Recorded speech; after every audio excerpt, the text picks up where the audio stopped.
Our next presentation will be on bus accidents, presented by Joe Caputo and Jack Zinda. Joe Caputo is a partner at Zinda Law Group and one of the firm's lead trial attorneys. Joe focuses his practice on catastrophic personal injury, wrongful death, and automobile and trucking accidents.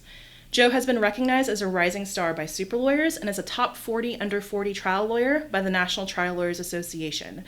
Joe is on the Texas Trial Lawyers Association Board of Advocates and is a dedicated member of the American Association for Justice and the Colorado Trial Lawyers Association. Joe is licensed to practice in Texas and Colorado. Outside of his practice, Joe enjoys spending time with his wife Erica and their two young children, Ellie and Henry. He also enjoys playing golf and basketball. Okay, well, welcome back, everyone. The next topic we're going to hit is one of my favorite types of cases to work on, bus accident cases. So we're going to go through a few of the tips and tactics that you want to keep in mind when you handle a bus wreck. The first thing to know is these cases can make a big difference to not only society, but the public, and I think it does make a difference in general public safety. These cases are very important to both the community at large, and by pursuing bus litigation, we can help save lives and also help ensure that school buses, buses that are on the highways are held at a higher level, and also can ensure that people that get on these buses every day, which a lot of times are people without a lot of money, are protected the same way we would protect someone who is riding in a more expensive type of transportation. And the first thing I want to cover is what makes a bus case different than a truck case or another car wreck case. Well, obviously you have the same types of issues wherein there are larger vehicles than a car or even sometimes an 18-wheeler. But some other things that make them different is the number of people that could be hurt from one wreck are significantly larger than who would be hurt by one truck versus one car. You know, a bus, for example, could have 30, 40, 50, 60 people on it, even more if it's a double-decker bus. Whereas a truck, you're typically going to have 2 people in the truck and maximum typically of 4 to 6 people in the vehicle that they harmed. The other thing to know is, given how buses are set up, you could have a variety of different types of injuries, whether the bus had seatbelts or not, how they were structured, those sorts of things. The liability is going to be different than a typical trucking case, given routes are going to be a big part of it. What sort of discovery you want to conduct is going to be slightly different than in a trucking case, or significantly different actually. And a lot of times you're going to have more insurance coverage than you would have in a typical 18-wheeler case if it's not a large carrier. Now that can be a double-edged sword because, like we said before, a lot of times your damages are going to be significantly higher than if it had been simply a commercial vehicle. So let's talk about the different types of bus carriers that you're going to be dealing with in these cases. The first is what we're going to refer to as a common carrier. Now think about this as anyone that transports the general public.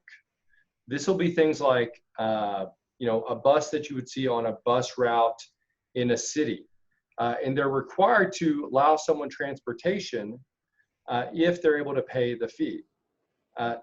They also have the duty to exercise the highest degree of care and diligence to make sure the passengers are safely able to be transported from one location to another. So think about common carrier, just like it says, the general public is who's going to be a common carrier. Now let's talk about the different types of common carriers that you're going to run into. First, municipal buses. So that would be the City of Austin's busing system, the City of Denver's busing system. A lot of these are going to be managed by either transportation districts or counties. Now, one tip to keep in mind, many school districts and many municipalities have started outsourcing a lot of the bus and transportation issues to third-party companies. So while it may be a city bus, another company may actually be in charge of managing and handling the busing itself, and it may actually be a private defendant. Keep in mind, for some states, you're going to have certain governmental notice issues you're going to have to deal with, especially in Texas, if you're dealing with a municipal or a public bus. Another type of bus transportation that you may see are buses that are designed to transport people that are either handicapped or disabled. A hybrid type of case of this that we've run into a few times is when an ambulance is transporting someone not because they're having a medical emergency, but because they're so disabled, they need someone to transport them from one place to another.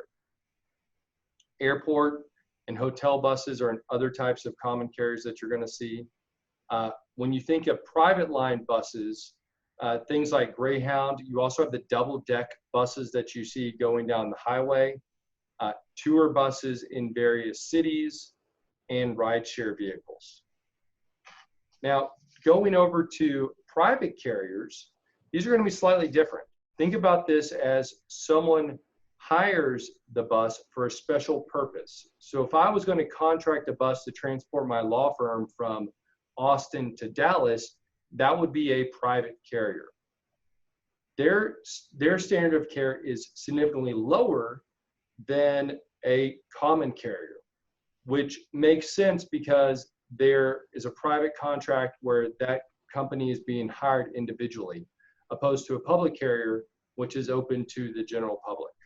Now, you're not going to run into the same types of issues necessarily involving a private carrier that you would run into involving a common carrier. Some of the types of private carriers you're going to see are going to be charter buses. You're going to see party buses, which have become very common now. Tour buses, in some instances, are going to be considered private carriers, and that would be more along the lines of private tours going from, say, Dallas to Nashville or something along those lines. Now, school buses are interesting because they can be run by a private carrier, and technically, even though they're a public entity, they're considered a private carrier because not anyone can get on the school bus. It has to be someone who is entitled to go to that school and is on that school route, which would in some cases make them a private carrier. And in a lot of school bus cases that we've handled, the school bus company actually outsourced their bus driving activities to a third party. And some of the largest busing companies in the country actually work for school districts. So you want to make sure you know who you're dealing with when you're talking about a private or a public carrier. And so one of the first things we do when we get a case that comes in involving a bus is we identify, okay, who are the potential defendants? And then we will do an analysis of who owns that entity. We'll do some research to see if it is looks like a public entity, like a school bus or another type of government entity. Do they have a contract with a third party where you could get that information? Now, almost all of that is going to be public record. You could get that through the records from the school district or the county, and they would have initiated a contract with the third party that you're going to be able to get through an open records request. And many times now you can get this information via a simple online search. But step one, you got to identify who's your defendant, what type of carrier it is, and make sure it's not actually a private entity disguised as a public entity. So let's say that you figured out whether or not your potential defendant is a private carrier or a common carrier, and you know what the liability standard is. The next thing you're going to want to figure out is insurance limits. These limits matter. You need to, if you're handling one of these cases, make very quick decisions while juggling limits, caps, and potential immunity. So understanding what the different minimum coverages are, depending on the situation, will be crucial to advising you and your firm of your next steps. For instance, as you can see here, if a bus crosses state lines, that means that the federal rules apply. And so the minimum coverage for buses that are driving interstate is $1.5 million if there are 15 or less passengers. If there are more than 15 passengers, and this is with interstate travel, so crossing state lines, then the minimum coverage via the federal rules is $5 million.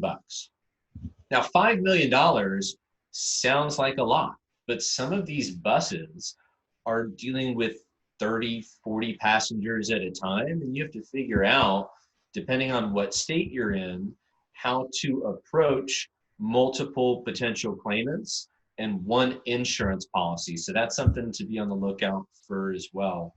So if you are taking a Greyhound bus from Florida to California, the limits, because that's interstate travel, are going to be 1.5 million or 5 million, depending on how many passengers it's carrying. By contrast, and we'll go over this in the slides that come after, if you are driving within the same state, then the federal regulations do not apply, and you'll be looking to state law for the minimum insurance premiums. Take a peek when you're trying to figure out which limit applies to your bus case. There are a couple of exceptions to the limits that are on this page, things like taxi cabs with 7 or less passengers. So go to the Federal Motor Carrier Safety Regulations and check out those listed exceptions. Make sure that one doesn't apply in your case. That brings us back to Texas state travel. So if you are not crossing state lines, then unfortunately your limits are much less. If it's a 15 to 26 passenger vehicle, there's only going to be $500,000 of required minimum insurance. Now it could be more, but that's the minimum requirement.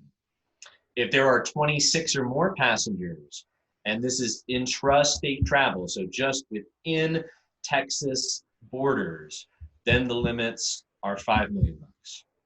Now, in Texas, you have Soriano, which a lot of you that practice personal injury cases know about Soriano, but in bus cases, it's especially applicable, meaning that the first person that asks for the money to an insurance company or a carrier, the insurance carrier has the ability to give it to the first that comes. So it's first come, first serve. They do not have to wait for all claimants to exhaust their policy limits. And so alternatively, in Colorado, it's actually the exact opposite. In Colorado, the carrier has an opportunity to find out what the damages look like of all potential claimants, and that can be a significant delay in your case. So making sure that you understand what state law is going to apply to a multiple claimant situation could be pretty important. Colorado intrastate limits are a little bit different, similar in that it depends on the passenger number. If there's 1 through 8 passengers and it's Colorado intrastate travel, then it's a $500,000 limit. And as you can see, as you continue to increase the number of passengers, the minimum required state limits continue to increase all the way up to 5 million if you have 33 or more passengers. Now remember, when we're talking about intrastate versus interstate travel, we're not talking about that particular trip. So if a motor carrier, a bus is making a trip and that particular trip is just within state lines, that doesn't mean that the motor carrier isn't doing interstate travel. So the question on limits is whether the motor carrier does business generally, intrastate versus interstate. There are a million reasons why these bus crashes can happen. But we've included on this particular slide a couple of the reasons that we most often see that bus crashes happen in the first place. Some are the same kind of standards, causes of action that you're alleging in your trucking cases, but others are a little more outside of the box, and we've had a lot of success with these. So route selection can be important, especially when we're talking about rural areas, windy roads, unpaved roads, and areas where there's high traffic or high pedestrian activity. So getting the routes that are driven, the selection process on what routes are being chosen, and finding out previous drivers of those routes and the training and the supervision that they receive can really allow you to make a much better liability case than if you just simply use the typical causes of action that we see in a trucking case.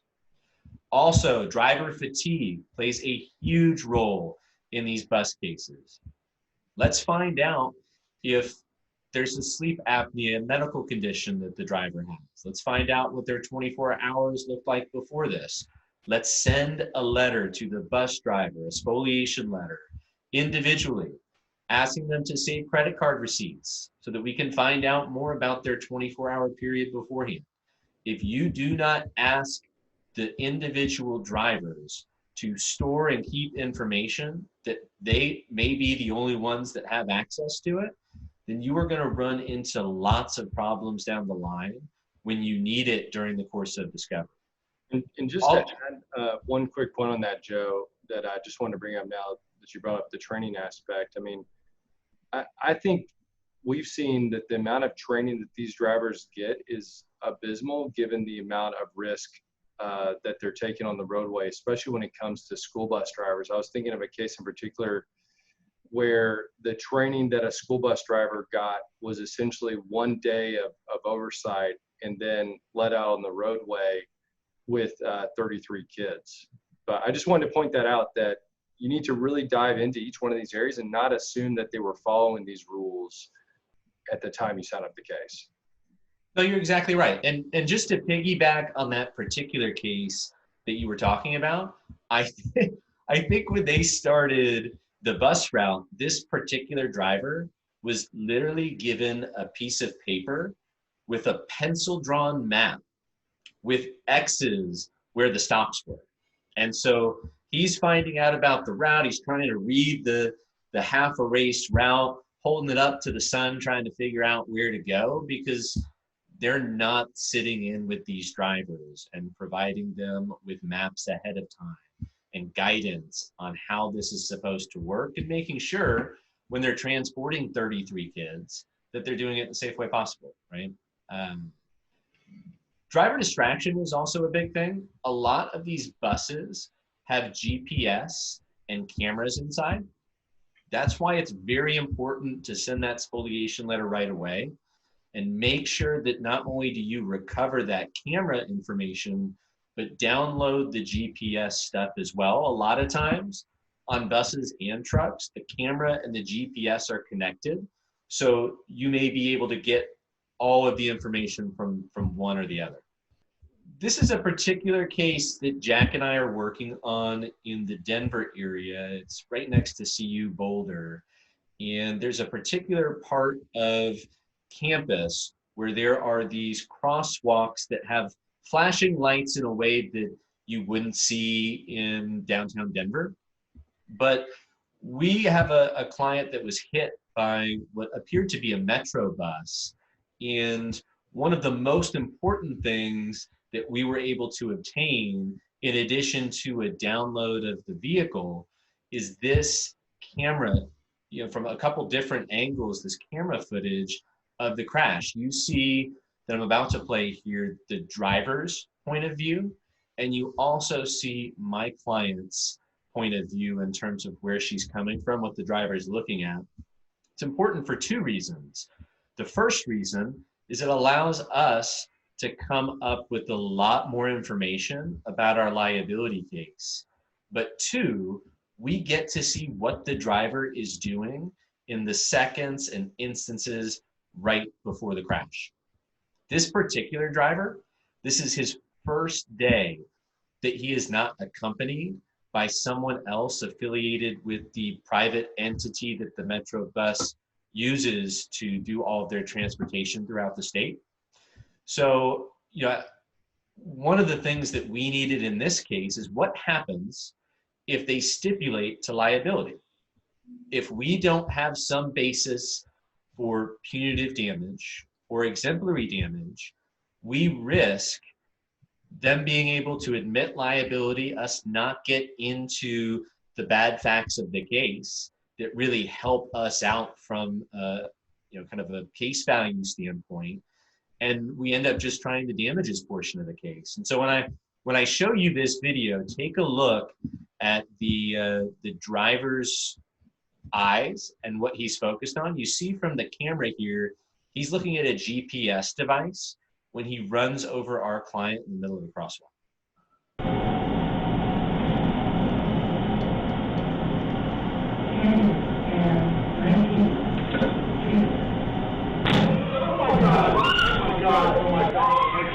Oh my God, oh my God, oh my God, oh my God, oh my God, oh my God, oh my God, oh my God.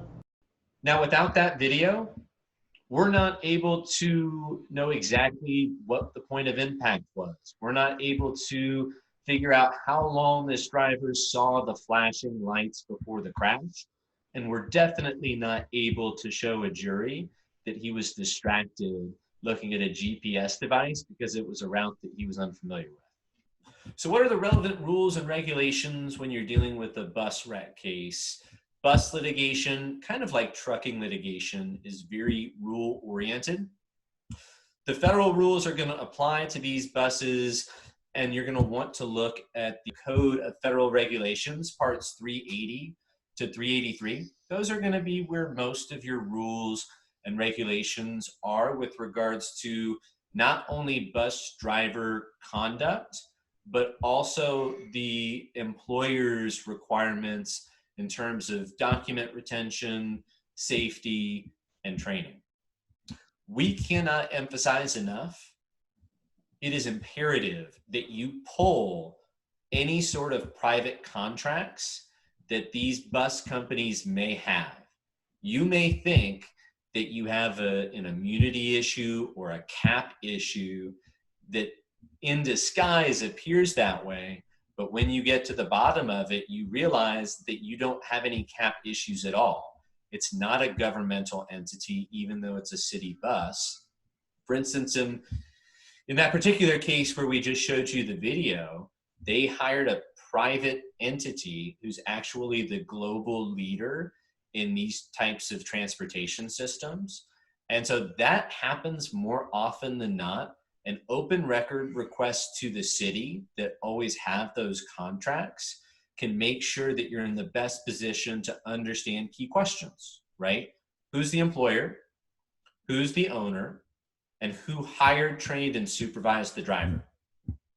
If you do not pull all of that information in open records or try to find it online, you may misevaluate either your liability arguments, you may have the wrong defendants, and you may not know what that source of recovery is. There are all sorts of expert issues that you may come across in dealing with bus cases. Some are similar to what you deal with in a commercial motor vehicle case. Others are very different. You may have seatbelt issues in these bus cases, and whether or not seatbelts are required or there's an enforcement of the policy may depend on the state that you're practicing in. You also have these city buses where people are standing up, right? You always think of standing up when you're at the Hertz Rent-A-Car Center on your way to the parking lot where they store all of the cars. And looking at the signs and figuring out what state law is in your state is going to be pretty imperative in making sure that there isn't a contributory negligence argument that can be made down the line. In the case that I just showed you with the video of the flashing light, those blinking lights are not typical crosswalks. And so we thought it would be important to figure out how this particular driver was trained to approach those types of crosswalks. So we pulled through open records every similar type of crosswalk in the state of Colorado. We found out who the bus entity was that was driving those routes. And then we pulled up crash information about the various companies to compare and contrast. And it's going to be a really useful tool in a corporate rep deposition or a demonstrative to a jury.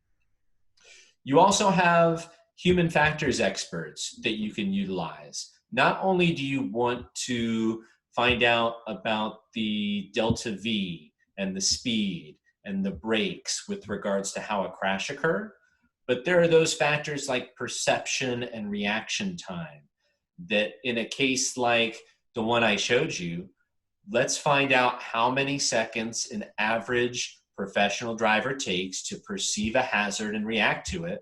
And then we have a video that we can line up and figure out if that's within the standard, if that's way outside of the bounds, and we have somebody to explain how they came to those conclusions and are able to help us present it to a jury. One key thing about every expert issue, especially on these bus cases, is you have to get that information early. If you don't get it early, it's disappeared. Nearly impossible to get that information 6 months after a crash. In addition to what is the standard, whether it's a common carrier or a private carrier, and what are the insurance limits, you also have immunity issues with buses. In Texas, it's the Texas Tort Claims Act. In Colorado, it's the CGIA. The city is able to write the law on how you have to notify a particular governmental entity about the suit or claim that you're bringing. In Texas, it can be as little as 30 days where you have to provide notice that meets the different parts of the statute with regards to where it happened, who's involved, names of persons, time, place, types of injuries, amount that you're seeking to be compensated, and there's no tolling for minors. So even if you think that you have a way for the client to have preserved the claim, you still have these notice issues at the start.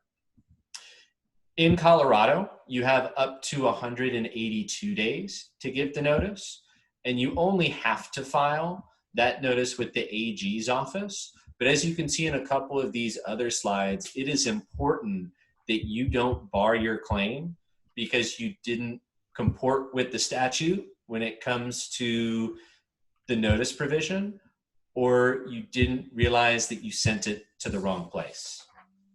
So I'm going to show you an example, and it's kind of comical. I feel bad for our paralegals and our administrative staff when we get these bus cases and I'm sending spoliation letters to 25 people.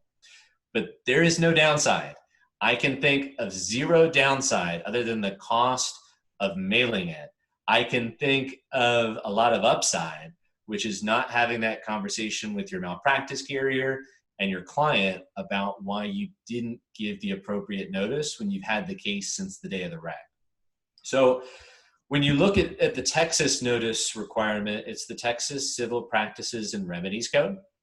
And if you all need some assistance either in figuring out who to send these letters to or contact information for the right people, we have sent notice letters to hundreds, if not thousands, of different folks affiliated with a governmental entity. Let's put the city attorney on notice, the county attorney, the district attorney, the Department of Transportation, the sheriff's office. And what's most important, just like your spoliation notice, you need a return receipt. So make sure when you're sending that, you have the equivalent of your proof of service. And just to add on that, I don't think I've ever had a case where the government entity does not try to raise this defense, no matter how frivolous it is. And the case law is very unforgiving on it. So spend the postage, spend the time, send it to anybody and everybody you can think of. And it is a simple issue to avoid a terrible heartache later on in the case, right, Jack? Oh, for sure. And so you've overcome immunity issues, but now you realize, okay, maybe they didn't contract with the private entity. We're actually dealing with a defendant that is a governmental entity. Are we capped? The answer is, in Texas, yes. Although a motor vehicle crash is an exception to immunity, you can sue a city, a state, a governmental agency, a school district. But you are capped, as you can see, if you're suing the state or a municipality, in Austin or Dallas. The limits are $250,000 per person and up to $500,000 per incident. Now, The limits are even less if you're suing a local government unit, like a county or a school board. Those limits then become 100,000 per person and 300,000 per incident. So you want to make sure you've exhausted all other potential defendants, whether that's by making it a products case, by finding a hidden defendant.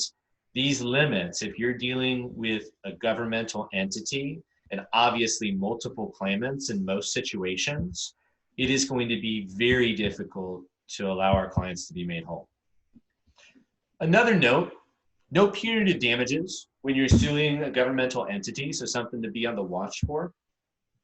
There are 28 of the 50 states here in the US where the minimum amount of damages that are available to a governmental entity is 500,000 or less when an instance like this happens. There are 12 states where instead of it being a 250, 500 policy, where there's less than $300,000 in available coverage. So make sure you know which state caps are going to apply. And also just keep in mind on that as well, as there's no bad faith pressure, third-party bad faith pressure that you would get in a typical car insurance situation when you're dealing with caps. So you really want to consider that when you're considering, do I even take this case or not? Can I help the client? That's the question you should be answering if there is a government cap in place. I know that one of our attorneys, and I can't remember if it was last year or the year before, busted the cap in Fort Worth. And to be honest, I think our whole firm knew what the case value was, but there's not a lot of an incentive for these governmental entities prior to trial to give us some sort of reasonable valuation, because the worst case scenario is that they just paid the cap anyway after it's reduced by the judge post verdict. And so you're exactly right. When you're dealing with Colorado, the limits are a little bit different. They're a little bit better than in the state of Texas, but as you can see, you're dealing with usually lots of claimants. It's not nearly enough insurance in most of these incidents, but it's up to 350,000 per person and up to 990,000 per occurrence. Those numbers get adjusted for inflation. So every 10 years or so, make sure that you're keeping track of how recent your assumption of what that cap number is going to be if you're practicing in Colorado. So overcoming the damages caps. Is there a secret to it? No, but you need to exhaust all remedies. The first one is there a products angle to the case that would allow you to have a different target defendant in a way that you don't have immunity and cap issues? Also want to make sure, especially if it's a brake issue, a tire issue, is there some sort of negligent maintenance? Who's responsible for the maintenance of these vehicles? Is it in-house, or are they contracting with the private entity that doesn't have immunity issues for your third-party case, which doesn't have cap issues for your third-party case? So make sure you're exhausting all of those kind of outside of the box ways to get around the damage caps that may exist in the state that you're in. And then, I know we've talked about it ad nauseum during this presentation, but make sure that there aren't any hidden defendants.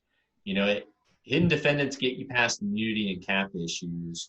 And more often than not, we're seeing more and more of these governmental entities hiring private companies to essentially do the work that we think is a governmental entity.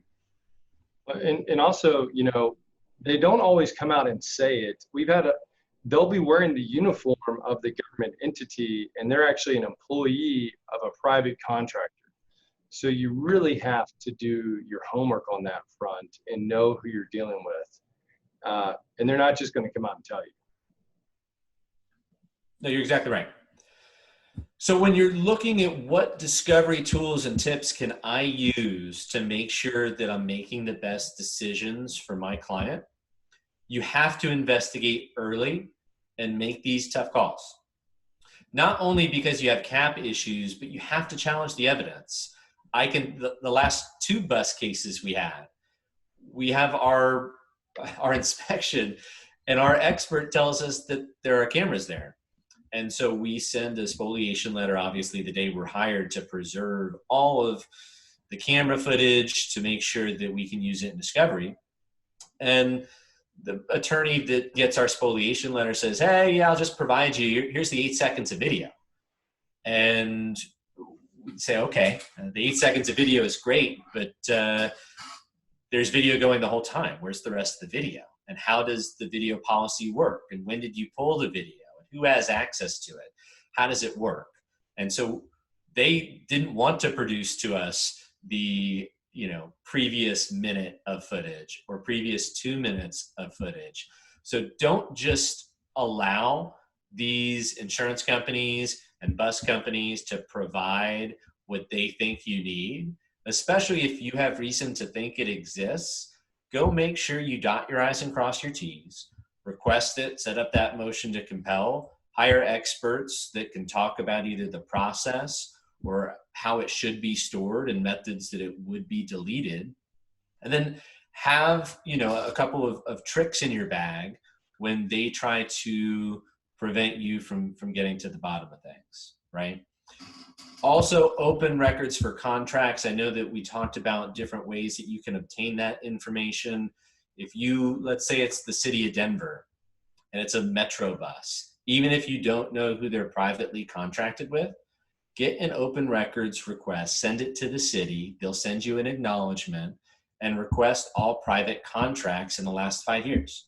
And that will not only give you the information for who you're really going after, who that target defendant is, but it will also help you figure out how to conduct some third-party discovery as well. This is another case that Jack and I worked on. It involves a school bus going on a field trip in the summer of, I think, 2019. And it was summer school, 30 plus kids on the bus. And there's a commercial vehicle who they've been working outside in July. They're working in jeans and vests and cargo. They're out 5 days in a row, working in 100-degree heat, 70 plus hours a week. The breaks they take are outside. And they're exhausted. And the 3 passengers in this commercial motor vehicle that hit the school bus, they all fell asleep. The driver fell asleep and pummeled into 26 different kids that were on this bus. One of the most important ways that we were able to find out information, because there are a ton of claimants and a lot of people that have information, is we needed to inspect the vehicles, but we also needed to get witness statements. So if you have an incident like this one that was on the news, let's reach out to the reporters. Let's find out how they're obtaining the information, if there are parents or if there are witnesses that they know of, and make sure that we're pulling that information, whether it's quotes from individuals that want to be on the news or quotes that were given, not necessarily oral quotes, but to journalists that you can use later in your discovery. So make sure that you're going through online articles, witnesses that could help you in the case, inspections that can assist you in learning more information, and make sure you're doing that at the start so that you're conducting the right type of discovery for your case. And, there are many cases where we're able to, through our investigation, really get some great facts out, but not all bus wrecks are created equally. They don't all have perfect liability facts.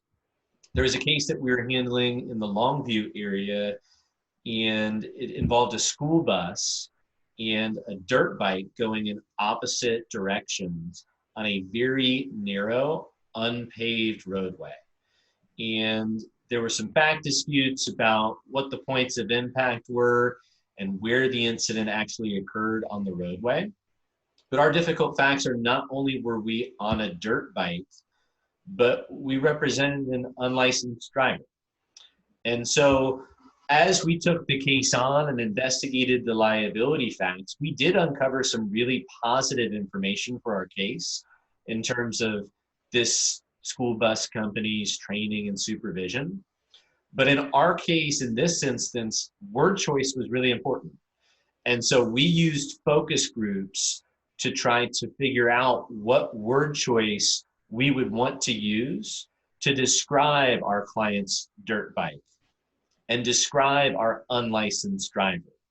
Whether a school bus company or a busing company or a driver, what verbiage elicited the best reactions for our case as to the duty they had.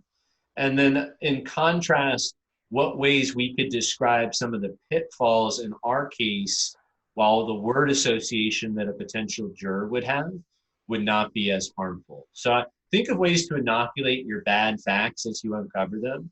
There's no such thing as the perfect case that goes to trial. There's a reason it's going to trial more often than not. And so make sure that don't think that just because you have a hurdle in front of you that you can't overcome it. But there are some really smart and strategic ways to try to do that. All right, well, Obviously, all right, go ahead. Sorry, Joe. No, I was going to say, obviously looking forward to any questions you all have about either these particular cases, anything that we've mentioned in this presentation, or any cases that you have that are similar that we can kind of talk through and at least share our experiences about. Yeah. You know, the problem with having a bunch of trial lawyers in the same firm is we all want to talk at the same time. That was great stuff. Looking forward to talking to you guys later. Thanks.